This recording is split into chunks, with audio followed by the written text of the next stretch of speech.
Good morning, all of you. Myself Vijayalakshmi Gupta, and today we are going to discuss about the meaning of money supply and its types. So, topic for today is money supply, definition and types. So, first of all, we will discuss about the meaning and definition part of money supply and then its types. So, what is money supply? Money supply is the total amount of money available to the public in the economy at a particular point of time. So, first thing जो हमें यहाँ पर ध्यान रखनी है वो ये है कि money supply is related to the point of time and point of time का मतलब है this is a stock concept. ठीक है. Now this was in sharp contrast to the national income which is a flow. ठीक है. अब यहाँ पर मनी सप्लाई और इनकम, नेशनल इनकम के बीच का जो बेसिक डिफरेंस है वो हमारा यहाँ पे सामने आता है. मनी सप्लाई हम मेजर करते हैं eight a particular point of time और नेशनल इनकम मेजर किया जाता है during a period of time. ठीक है, लाइक 1 ईयर. तो national income is a flow concept and money supply is a stock concept. Next, correct. Next, money supply हमेशा refer की जाती है amount that is held by public. अब यहाँ पर देखिए पब्लिक के अंदर क्या क्या इंक्लूड किया जाता है. House hold, firm, institution other than bank and government. तो ये सब को हम अब जब हम पब्लिक वर्ड यूज करते हैं तो इन सारे टर्म्स और इन सारे इंस्टीट्यूशंस को हम इंक्लूड करते हैं. The next is since the government and bank produces or create money for the use for public, the money held by them are not used for transaction and speculative purpose and excluded from the standard measure of money supply. Now this is a very important line and you have to remember about this. Since government or the RBI or the bank, they produce money or create money और print वही करते हैं money को. कितना print करना है, कैसे करना है, ये गवर्नमेंट का और आरबीआई का ही डिसीजन होता है. तो यहाँ पर जो भी कैश उनके पास होता है that is not used for the transaction and speculative motive. ठीक है, और उसे एक्सक्लूड किया जाता है standard measures of money supply से. So this is a very important concept of money supply और किस तरीके से हम मनी सप्लाई को नेशनल इनकम के कंसेप्ट से डिफरेंट कर सकते हैं ये भी आपको यहाँ पर क्लियर है. Now the next is composition of money supply. Since we are talking about the standard concept of money supply, तो according to the standard concept of money supply का composition दो elements के थ्रू किया जाता है. The first is currency with the public के पास जो करेंसी है और उसके अंदर क्या क्या इंक्लूड किया जाता है. You can see here currency with the public include currency notes in circulation issued by RBI. RBI जो करेंसी नोट्स इशू करता है हम उसे इंक्लूड करेंगे. Number of rupee notes and coins in circulation, rupee के नोट्स और coins circulation में जितने भी हैं उनका total amount. And the last one is small coins in circulation, जो भी स्मॉल कॉइन है and they are in circulation तो उसे भी करेंसी विद पब्लिक के अंदर इंक्लूड किया जाता है. So this is the first element that we include in the money supply. Now the next one is demand deposit with public. देखिए demand deposit with public basically क्या होता है. This are held by the public and also known as bank money और deposit money. So the demand deposit are same when we talk about the bank money और the deposit money. Now deposit with the banks are divided into two types, demand deposit and time deposit. ठीक है, तो यहाँ पर demand deposit वो deposits होते हैं bank के अंदर जिन्हें हम डिपॉजिट किया जाता है and they can be withdraw by using a cheque on them. ठीक है, and the important thing is कि डिमांड डिपॉजिट को हम फिड्यूशियरी मनी भी कहते हैं. So what is this fiduciary money? ये एक्चुअली मनी वो मनी है या हम कहेंगे कि मनी के फंक्शन पर बेस्ड हम इसका कंसेप्ट को लेते हैं जहां पर पर्सन के ट्रस्ट के ऊपर बेसिस होता है and who can make payment rather than on the basis of authority of the government. तो यहाँ पर सरकार की अथॉरिटी का बेसिस नहीं होता है, यहाँ पे पर्सन ट्रस्ट के बेसिस पर आप कह सकते हैं यहाँ पर पेमेंट किया जाता है. तो फिड्यूशियरी मनी का कंसेप्ट है वो basically person to person trust के बेसिस पर होगा, गवर्नमेंट की अथॉरिटी यहाँ पर रिक्वायर्ड नहीं है। तो यहाँ पर this is the second element that we include in money supply and that is demand deposit. तो demand deposit held by bank, also known as bank money or held by public, and they are deposited in bank, also known as bank money or deposit money. And after the elements of money supply, we will discuss about the types of money supply. But before that, here we are dealing with some example. So first of all, we will discuss it. In developed countries such as USA and Britain, deposit money accounted for over 80% of total money supply. ठीक है। अब यहाँ पर देखिए जो important difference निकल के आता है between a developed country and a developed country, वो ये है कि USA and Britain both are developed countries. तो यहाँ पर डिपॉजिट मनी वो कितनी है, that accounted for over 80% of total money supply. ठीक है, and currency being a relatively small part of it, और करेंसी का जो पार्ट है वो उसके अंदर बहुत ही स्मॉल है। And the reason behind that is because banking system are greatly developed there and the people also have developing banking habits, कि वहाँ का बैंकिंग सिस्टम काफ़ी डेवलप है और लोगों की जो हैबिट है वो भी डेवलप बैंकिंग हैबिट्स हैं। ऑन द अदर हैंड अगर आप डेवलपिंग नेशंस की बात करें तो first of all banking infrastructure proper नहीं है, इंफ्रास्ट्रक्चर अगर डेवलप नहीं है, सेकेंडली लोगों को करेंसी में ही ट्रांजैक्शन करने को प्रिफर करते हैं, उनको हैबिट ही करेंसी के अंदर ट्रांजैक्शन करने की है। तो यहाँ पर क्या है, जो बैंकिंग हैबिट्स हैं वो उतनी ज़्यादा डेवलप नहीं है। अब इसके और भी कई सारे रीजंस हो सकते हैं, आपका कार्ड्स को यूज़ करना उन्हें प्रॉपर नहीं आता है, या कहिए कि एक बार मनी का ट्रांजैक्शन गलत हो जाए तो रिफंड ऑफ मनी भी काफ़ी मुश्किल क्रिएट करती है। तो इस तरीके से अभी अवेयरनेस उतनी नहीं है डेवलपिंग कंट्रीज के केस में।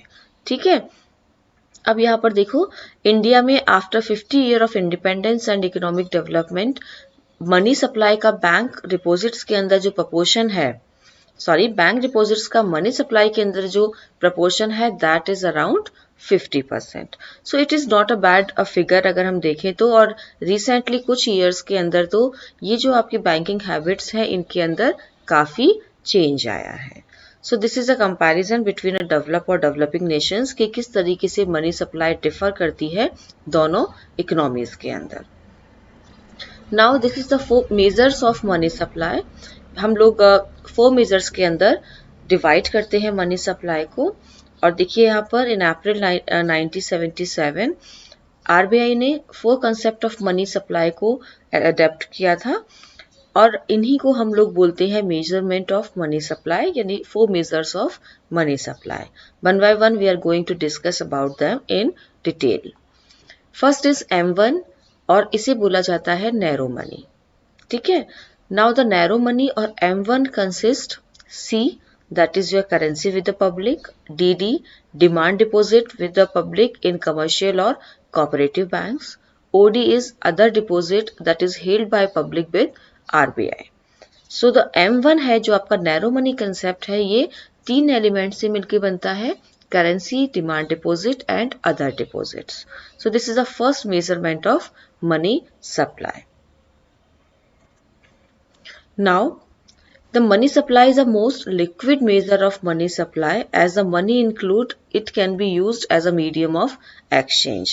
ठीक है, यानी ये जो आपका मनी हमने अभी डिस्कस किया है, करेंसी है, डिमांड डिपॉजिट है, अदर डिपॉजिट है, so they can be easily turn into liquid form and the people use them for making transactions. Now what does C include? That is what the currency include. We can see here the currency include notes in circulation, circulation के अंदर जो note है, circulation of rupee coin as well as small coin, coins को भी इसके अंदर include किया जाता है, and the cash reserve in hand with banks, banks के पास जो कैश रिजर्व है उसके अंदर भी करेंसी के अंदर उसे भी इंक्लूड किया जाता है। So these are the basic elements of currency with the public. Now the next is Okay, now the next is money supply, that is M2. So when we talk about the M2, it is a broader concept than money supply, a broader concept of money supply than M1. Now M1 के 3 elements हम already discuss कर चुके हैं, currency, demand deposits and other deposits. अगर M1 के अलावा हम इसके अंदर इंक्लूड करते हैं saving deposits with post office saving bank, ठीक है, तो उसे भी M2 का ही एक पार्ट माना जाता है. तो यहाँ पर M2 को आप क्या क्या इंक्लूड कर रहे हैं? M1 ऑलरेडी हम 3 एलिमेंट्स इंक्लूड करते हैं, plus saving deposit with the post office saving banks. सो ये जो आपका मेन M2 को डिफाइन करता है यहाँ पर टर्म, इसको कंसीडर किया जाना जरूरी है कि M2 के अंदर हम M1 के साथ सेविंग डिपॉजिट को भी इंक्लूड करते हैं. Now, the reason why money supply M2 has been distinguished from M1 is that saving deposit with post office saving banks are not liquid as demand deposit, currency or other deposit, and as they are not checkable accounts. ठीक है, अब यहाँ पर important जो difference आता है M2 और M1 के बीच में वो यही आता है कि saving deposit M1 is highly liquid. आप M1 को कहीं भी ट्रांजैक्शन पर्पस के लिए, पेमेंट के लिए यूज कर सकते हैं. लेकिन जब हम M1 के अंदर सेविंग डिपॉजिट को इंक्लूड कर देते हैं तो हमारा M2 क्रिएट होता है, and this M2 is not as liquid as M1, क्योंकि सेविंग डिपॉजिट्स हमारे यहाँ पर लिक्विड नहीं है जितना कि M1 के एलिमेंट्स हैं.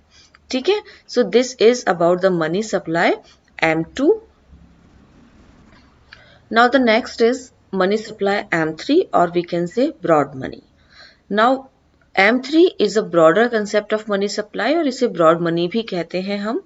अब व्हाट द M3 इंक्लूड, अब यहाँ पर देखिए M3 के अंदर हम M1 जो हमारा इनिशियल नैरो मनी है plus time deposit with the banks include करते हैं. ठीक है, नाउ देखिए generally time deposit serve as a store of value and represent saving of the people, and they are not liquid, so they can not be withdraw through drawing cheque on them. यहाँ पर important point जो note करना है आपको वो ये करना है कि M1 आपका टोटली लिक्विड है, most liquid form of money supply, और यहाँ पर सेविंग डिपॉजिट जो आपने M2 में देखा वो आपका लेस लिक्विड है, you can not withdraw by using cheque. And now we are using time deposit with the bank, तो सेविंग डिपॉजिट से भी ज्यादा कहना चाहिए आपको, जिससे भी कम लिक्विड है आपका टाइम डिपॉजिट. तो यहाँ पे टाइम डिपॉजिट रिप्रेजेंट करता है लोगों की सेविंग को, ठीक है, स्टोर ऑफ वैल्यू को, क्योंकि it is for a particular time period. और टाइम डिपॉजिट को आप रैंडमली कहीं भी चेक डाल के विड्रॉ नहीं कर सकते. ठीक है, अब बैंक्स टाइम डिपॉजिट अगर आपका किसी भी बैंक में है तो you can take loan from the bank against this time deposit. ठीक है, and it can be used if necessary for the transaction purpose in this way. लेकिन क्या है यहाँ पर टाइम डिपॉजिट एक पर्टिकुलर टाइम को बिलोंग करता है, तो आप लोन तो ले सकते हैं उसके अगेंस्ट, आपके पास टाइम डिपॉजिट के फॉर्म में आपकी सेविंग डिपॉजिट है. Further they can be withdraw at any time by forgoing some interest earn on them. और दूसरा टाइम डिपॉजिट एक फिक्स इंटरेस्ट आपको प्रोवाइड करता है on a particular time period. तो अगर आपको बीच में जरूरत है पैसे की तो आप उसको विड्रॉ कर सकते हैं, लेकिन जो इंटरेस्ट है वो आपका चला जाएगा. तो इस तरीके से M3 इंक्लूड करता है M1 plus time deposit with banks. तो यहाँ पर ये जो कंसेप्ट हैं ये कंसेप्ट शो करता है आपका ब्रॉड मनी को. Now the last one is money supply, that is M4. Now M4 measure of money supply ये इंक्लूड करता है आपका M3 plus total deposit with post office saving organisation. Now यहाँ पर देखिए सिर्फ क्या एक्सक्लूड करता है वो भी यहाँ मेंशन है. It exclude the contribution made by public to the national saving certificate.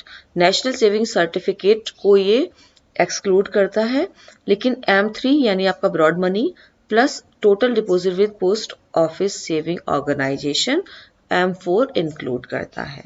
तो यहाँ पर बेसिकली क्या है, ये पूरा का पूरा एक आइडिया है कि कैसे मनी सप्लाई मेजर की जाती है in the economy in the form of M1, M2, M3 and M4। ये कंसेप्ट हैं बेसिक मेजरमेंट के। So here this is the summary of money supply. एक चार्ट के अंदर आप इसको यहाँ पर हमने रिप्रेजेंट किया है, और एक बार ये आपको रिवाइज करवाएगा कि हमने M1, M2, M3 और M4 के अंदर क्या क्या इंक्लूड किया था। So first of all, M1 include three elements: currency denoted by C, demand deposit DD, and OD other deposits of RBI। ठीक है, यहाँ पर कुछ साइंस में चेंज हो सकते हैं, लेकिन करेंसी रिप्रेजेंट करेगा, डिमांड डिपॉजिट रिप्रेजेंट करेगा, और अदर डिपॉजिट्स आपके M1 को यहाँ पे रिप्रेजेंट करेगा। Now after M1 we are having M2. Now M2 include M1, ठीक है, M1 is your narrow money also, we can also say this narrow money। Now M1 के साथ साथ सेविंग डिपॉजिट यहाँ पर इंक्लूड होगा with post office saving banks.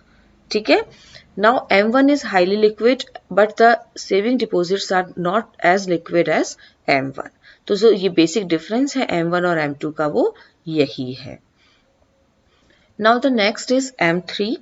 M3 आपका include करता है M1 plus time deposit with the banks. तो यहाँ पर M1 कंटिन्यूएशन में है।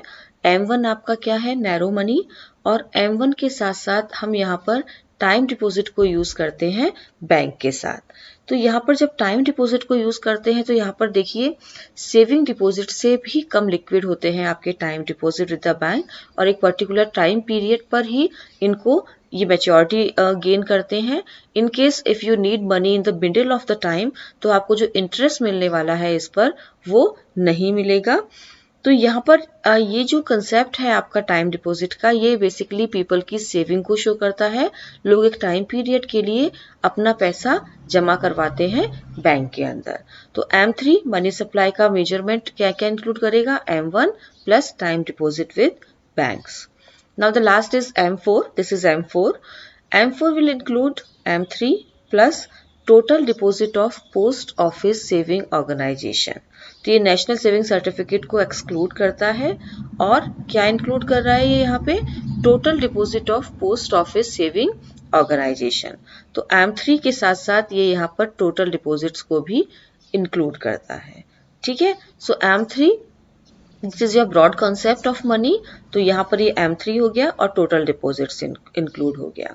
सो we can define money supply कि मनी सप्लाई बेसिकली क्या होता है, availability of money, amount of money at a particular point of time in any economy held by the people.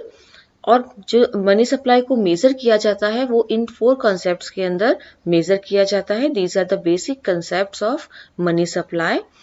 तो इस वीडियो में हमने डेफिनेशन पार्ट देखा है और मेजरमेंट ऑफ मनी सप्लाई को देखा है। तो ये एक बेसिक है आपके मनी सप्लाई को स्टडी करने के लिए कि किस तरीके से मनी सप्लाई को डिफाइन किया जाएगा और किस तरीके से मनी सप्लाई को मेजर किया जाएगा, जो बेसिक कंसेप्ट्स आरबीआई ने अडॉप्ट किए हैं उनके थ्रू। ठीक है, so thank you so much. Next